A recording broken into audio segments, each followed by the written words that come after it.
All right. Hi, everybody. My name is Stephanie Ghoston Paul.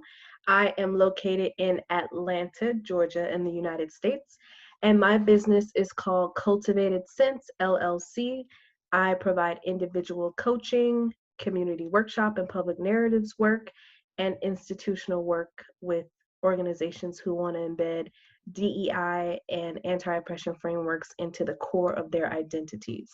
So I'm really excited that Zakia asked me to participate in the Fast Five. And so here I go with my answers. I have them written down, got some notes. So, question number one: what inspired me to start my business? I started in 2013, and what I saw was a gap in not only representation, but in terms of services for folks who looked like me. And so, in the personal development space, in the finding your purpose space, I saw a lot of white folks and not a lot of folks who looked like me, sounded like me, and had strategies that really spoke to me. A lot of it was like, move to Bali, shave your head, like do all these things that I felt like took a lot of privilege. And I was like, what about the ordinary person? Like, can we find ordinary ways to live extraordinarily? And maybe some of the stuff seems like we should have gotten it in a common sense training, but maybe you missed it, which is why Cultivated Sense was born. Question two, do I consider my business an African descendant woman led business? Yes, I do. And it's because I'm Black. I'm a Black woman. My experiences, who I am, what I've been through, all contribute to my canon of work. And so, in addition to the kind of formal education experience that I have, the other thing that underlies what I bring to the table is my own lived experiences as a Black woman. How do I use technology in my business? I use it all of the time. I have a website, I use Zoom, I do live videos, I'm on social media. So, technology is a really important part, especially as we're dealing with COVID. I've been able to continue to stay connected with folks who I'm coaching, whether it's individual or group coaching program, or even folks that I'm doing trainings. You can do some of the trainings online as well. What moment taught me the most in my business? And I think this one was hard for me. Um, it was when even as an entrepreneur, I decided to take a full time job or a close to full time job. I was 0.75, 0.8. And I think as an entrepreneur, you have this idea like, I'm never going to work for anybody else. I'm not going to do this, whatever.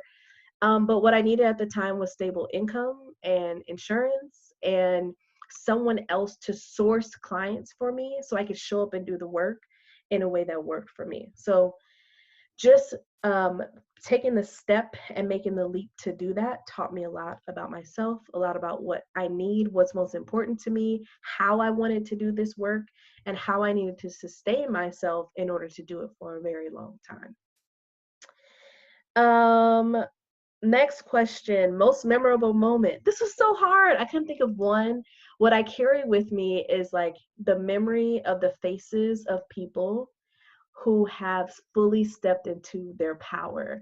I can think of multiple clients throughout the years where I started working with them and they showed up so small. And by the end, just their energy, their aura was so expansive. And those are the folks where I was like, this is why I do the work, to see them fully stepping into and owning their power. Um, and bonus question, what am I listening to or reading? I have two, so I hope that's okay. One, I'm revisiting Sisters of the Yam by Bell Hooks. Please, please, please read it. It's about self-care and self-recovery. It's about self-care and community care, which we need. We need both.